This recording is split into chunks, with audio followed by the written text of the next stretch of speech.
Assalamualaikum warahmatullahi wabarakatuh. Subhanallah walhamdulillah wa la ilaha illallah wallahu akbar. La haula wa la quwata illa billahil aliyyil azim. Bismillah lillah billah lillahi ta'ala. Di pembahasan kali ini kita akan membahas tentang dialog seorang ustadz. Jadi dialog seorang kakek dengan ustadz, sebuah nasihat yang luar biasa dan sangat sulit untuk bisa memahaminya. Tapi kalau Anda sudah memahami tentang ilmu ma'rifat yang mendalam, tentu saja Anda akan memahami perkataan ini. Di manakah Allah Subhanahu wa taala? Al-Kisah. Suatu saat seorang kakek yang hadir dalam sebuah pengajian yang dipimpin oleh seorang ustadz muda bertanya, "Anakku, tadi engkau menyampaikan ceramah tentang akidah, tentang Allah. Boleh kakek bertanya, di manakah Allah itu?" Sebuah pertanyaan yang membuat sang ustadz muda bingung. Sangat dalam sekali, sangat pelik, yang tidak bisa dijawab oleh Pak Ustadz tadi. Saat itu pula ia berkeringat dingin, tapi dia teringat pesan gurunya, jika ada yang bertanya, di mana pertanyaan itu bukan sifatnya ingin tahu atau ingin sekedar menguji, dan kita tidak tahu jawabannya, maka berikanlah jawaban seperti ini. Sesungguhnya orang yang ditanya tidak lebih tahu dari yang bertanya. Ini jawab Pak Ustadz. Kakek itu pun manggut-manggut sambil tersenyum simpul. Sambil tertunduk beliau bertanya lagi. Sang kakek tadi bertanya lagi. "Anakku, coba ambilkan pelita itu."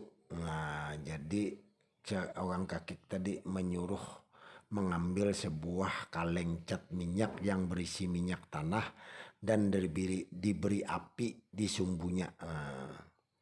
Seolah lampu pelita dari kaleng cat, lampu zaman dulu. Boleh kakek bertanya, kapan pelita ini disebut pelita? Kembali sang ustadz memberikan jawaban. "Kakek, saya tidak bisa menjawabnya. Terangkanlah pada saya apa yang dimaksud oleh kakek." Nah, jadi Pak Ustadz tadi tidak bisa menjawabnya. Dia minta terangkan kepada sang kakek.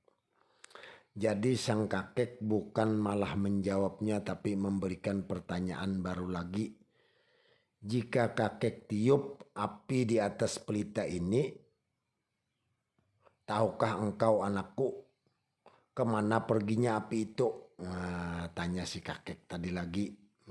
Kaget Pak Ustadz. Allahu Akbar. Teriak batin sang ustadz. Selama ini ia tidak pernah berpikir tentang kemana perginya api ketika ditiup dari pelita yang hidup. Oh iya ya, kata Pak Ustadz, kemana perginya api itu? Bahkan tidak berbekas sama sekali. Bingung Pak Ustadz memikirkannya. Pertanyaan yang sangat luar biasa. Ini hanya bisa dicerna oleh orang-orang yang mumpuni, orang-orang yang mempunyai hubungan batin dengan kudrat iradat Allah. Orang yang mempunyai hubungan sangat dekat dengan Allah, bahkan tidak terhijab lagi dengan Allah. Kembali ia menjawab, "Saya tidak tahu, kek." Kembali ia menjawab, "Saya tidak tahu, kakek. Berikan ilmu pada saya, berikan wejangan kepada saya, berikan petuah kepada saya, kakek. Kembali kakek itu tidak menjawab, beliau justru menanyakan nama si Pak Ustadz tadi. Nak, namamu siapa nak? Jadi Pak Ustadz tadi menjawab, ya nama saya adalah Abdullah. Beliau manggut-manggut. Ia bertambah heran saja dengan kakek ini yang entah dari mana datangnya.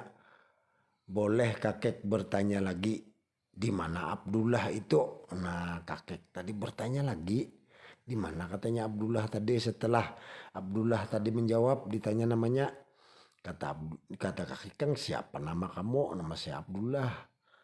Nah, lalu bertanya lagi kakek nih. Di mana Abdullah itu, kata si kakek. Wah, pertanyaan apa lagi ini, pikirnya. Untuk yang satu ini ia menjawab. Nah, jadi Pak Ustadz tadi menjawab, di depan kakek inilah si Abdullah berada. Nah, kata si Pak Ustadz. Jadi si kakek tua hanya geleng-geleng kepala dan merenung sejenak. Si Ustadz juga terbawa, terbawa suasana karena kakek tadi merenung. Jadi Pak Ustadz tadi ikut terbawa merenung juga seperti kakek tadi. Tiba-tiba beliau si kakek tadi menepuk bahu sang Ustadz dan memanggil namanya, "Hai Abdullah." Nah, ia jawab dengan spontan, "Ya kakek."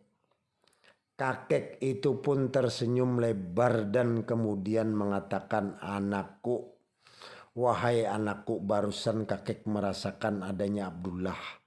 Nah, kata si kakek tadi, karena bagimu Abdullah itu tidak ada.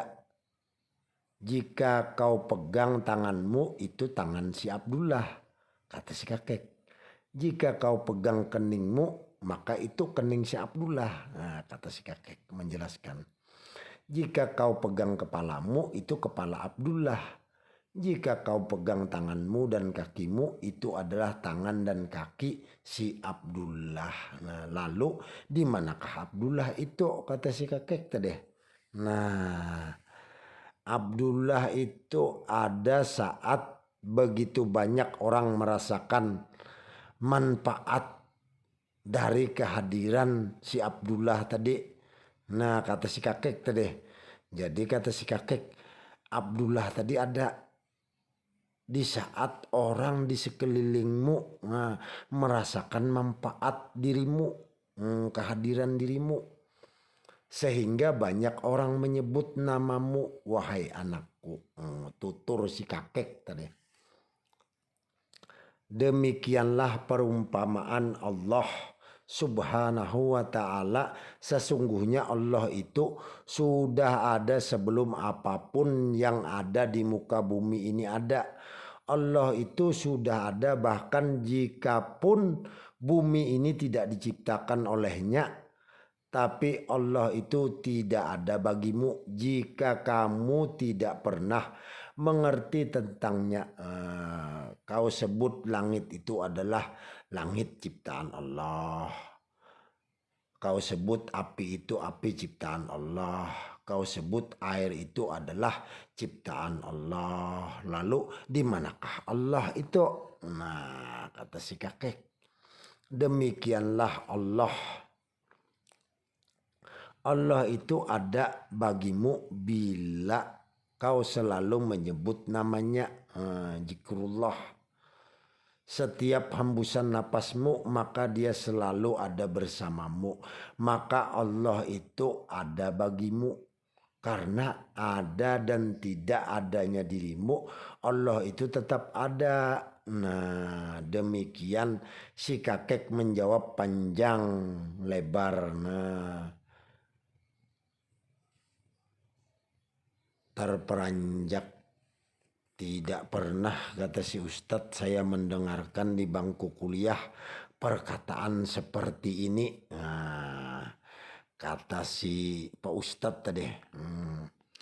Sebelum perpisahan dengan kakek itu, ia masih berpesan dengan perumpamaan pelita yang dinyatakannya tadi. Ya, yang di awal cerita tadi. Sang kakek lanjut menjelaskan pelita itu tidak bisa kamu sebut pelita tanpa adanya api. Nah, kakek menjelaskan yang pertama tadi. Nah, ketika pelita itu tidak ada apinya, dia hanya bisa disebut kaleng cat yang berisi minyak tanah.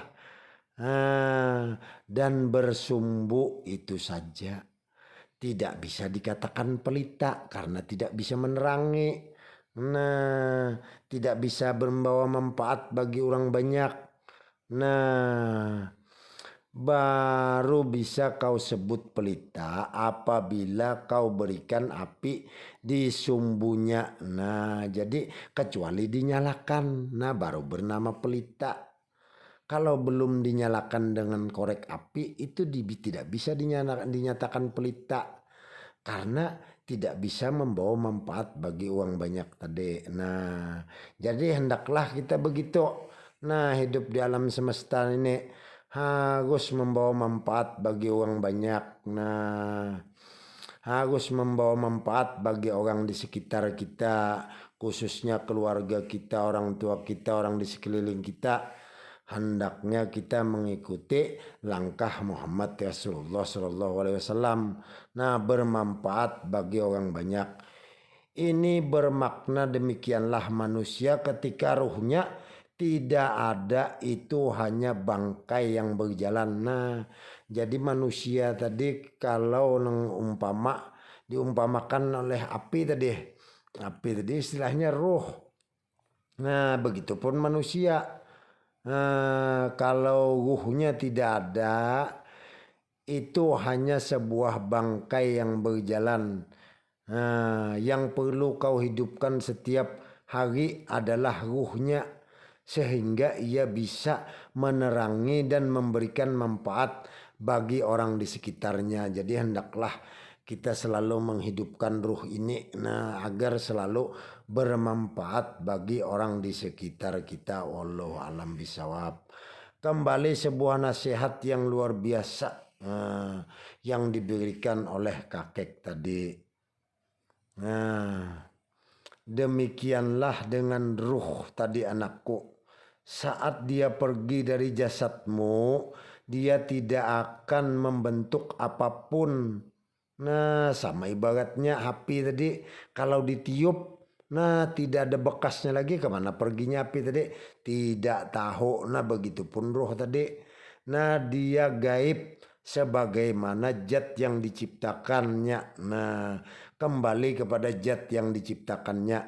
Innalillah wa innalillahi rajiun. Nah, asalnya dari Allah, kembali kepada Allah. Dialah Allah Subhanahu wa taala. Nah, maka rawatlah dengan benar-benar ruh yang ada di dalam jasadmu itu tadi. Nah, Allah Subhanahu wa taala berkata, menyelamlah engkau pada diriku, wahai nurku, yaitu Nur Muhammad. Nah, menyelamlah engkau sedalam-dalamnya hingga engkau betul-betul lenyap binasa dirimu, hingga engkau tiada lagi berwujud, wahai Nur Muhammad. Bila masih engkau berwujud dirimu sendiri, maka engkau masih terhijab denganku. Sedangkan yang kuat, yang berkemauan, yang mengetahui, bahkan yang hidup, yang mendengar, yang melihat, yang berkata-kata, tiada lain melainkan diriku semata-mata. Maka panakanlah zatmu di dalam zatku, panakanlah sifat di dalam sifatku. Jadi panakanlah sifatmu di dalam sifatku, panakanlah perbuatanmu di dalam perbuatanku, karena yang ada hanyalah diriku semata-mata, sifatku semata-mata, perbuatanku semata-mata. Engkau wahai Nur Muhammad, ya Muhammad hanyalah bayang-bayang aku semata-mata. hanyalah bayang-bayang wujudku semata-mata, hanyalah bayang-bayang perbuatanku semata-mata. Bila aku wujud maka adanya bayang-bayang wujudku padamu. Bila aku kuasa maka adanya bayang-bayang kuasaku padamu. Bila aku berkehendak maka adanya bayang-bayang kehendakku padamu. Bila aku mengetahui maka adanya bayang-bayang pengetahuanku padamu. Apabila aku hidup maka adanya bayang-bayang hidupku padamu. Apabila aku mendengar maka adanya bayang-bayang pendengaranku padamu jua. Apabila melihat maka adanya bayang-bayang penglihatanku padamu. Apabila aku berkata-kata maka adanya bayang-bayang perkataanku padamu. Aku dengan cahayaku tak akan pernah bercerai. Aku dengan bayang-bayangku tak akan pernah berpisah. Engkau ya Nur Muhammad tetap selamanya dalam keesaanku, dalam zat kudrat iradatku. Subhanallah. Maka saksikanlah dirimu sendiri sebagai bayang-bayang wujudku. Maka pandanglah dirimu sendiri sebagai keberadaanku. Maka mesrakanlah dirimu sendiri, tiada lain melainkan wujudku semata-mata hak. Engkau cahayaku adalah hambaku, sebagai penjahiranku adalah jalan untuk memandang keberadaan diriku. Engkau itu di dalam keesaanku, engkau itu dalam kekuasaanku. Maka di saat tiada lagi wujud dirimu, maka di saat itu tiada lagi wujud dirimu, maka esalah engkau denganku. Maka di saat engkau esa denganku, maka telah kulenyapkan keakuanmu, kesombonganmu, keberadaanmu, kehidupanmu dari segala sifat yang aku cela, karena aku maha suci dari kelemahan dan kekurangan. Wallahu a'lam bishawab. Sampai di sini dulu akhirul kalam, wabillahi taufik wal hidayah. Assalamu alaikum warahmatullahi wabarakatuh. Indonesia harga mati, NKRI harga mati. Wassalam al-fakir.